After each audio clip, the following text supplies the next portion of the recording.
Kita ke informasi lainnya, Saudara. Presiden Joko Widodo menghadiri acara Musyawarah Nasional Alim Ulama dan Konferensi Besar Nahdlatul Ulama di Pondok Pesantren Al-Hamid Cipayung, Jakarta Timur. Jokowi didampingi Ketua DPR RI, Panglima TNI, dan sejumlah Menteri Kabinet Indonesia Maju. Dalam sambutannya, Jokowi mengatakan NU memiliki kekuatan dan anggota yang sangat besar sehingga perlu adanya konsolidasi. Menurut Jokowi, digitalisasi bisa jadi pintu masuk untuk mengonsolidasikan kekuatan NU. Pemerintah pun tengah memfasilitasi Universitas Nahdlatul Ulama Jogja untuk bekerja sama dengan Uni Emirat Arab.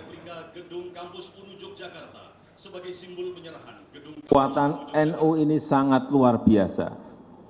Jumlah anggotanya sangat banyak, sangat besar. Tersebar di seluruh tanah air Indonesia dan bahkan tersebar di berbagai negara. Digitalisasi bisa masuk sebagai